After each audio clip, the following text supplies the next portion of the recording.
Alright guys, let's take a trip to see the beautiful people of the UK, with rolling green hills, friendly faces everywhere, and unique cuisine. Because Palantir just announced a new defense partnership, and this time, it's with a UK-based company called Hadean.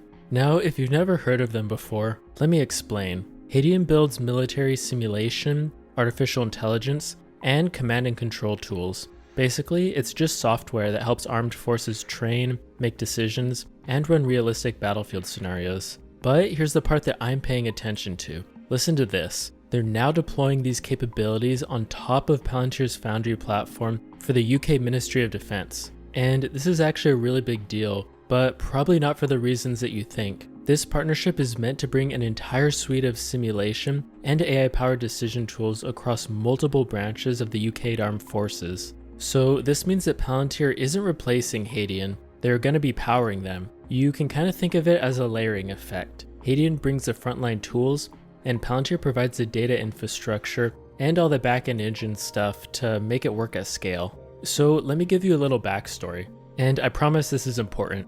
In late 2024, Hadean signed what's called an Enterprise Agreement Lite with the UK Ministry of Defense, which was worth around £20 million at the time. And that agreement gave the MOD access to a range of Hadean's tools, including these two in particular. One was Popul AI, which was an AI-powered wargaming engine that simulated large-scale scenarios with human-like behaviors. And the other was Domin AI, a command and control tool that integrates data from across the battlefield and helps commanders make decisions in real time. So, now that Palantir is involved in all of this, those platforms will start running on top of Foundry, which ultimately just means faster data fusion. And that means the ability to scale these tools across different military environments. According to the announcement, some of these tools are already being used in training environments as well. But now, they're preparing to expand into live or classified operational settings, possibly within the next few months. Ultimately, this shows how Palantir is embedding itself deeper into allied defense ecosystems,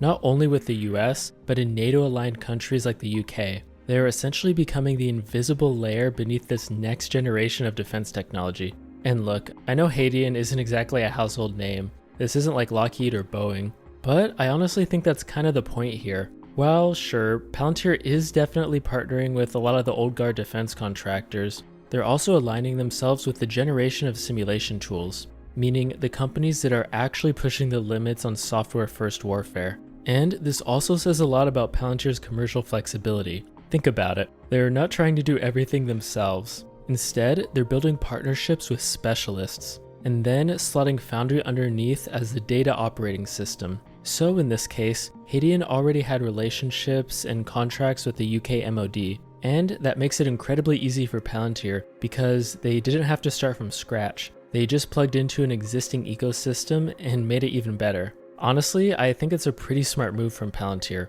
It's quiet, but it's also strategic. And honestly, if you're someone still on the fence about Palantir's commercial expansion or their international growth, I think this is a clear sign of what's been happening behind the scenes. Palantir also recently scored a huge win in the automotive tech space. To see and understand how Palantir is innovating in this sector, watch this video next. Anyway, thanks for watching, and I'll catch you next time.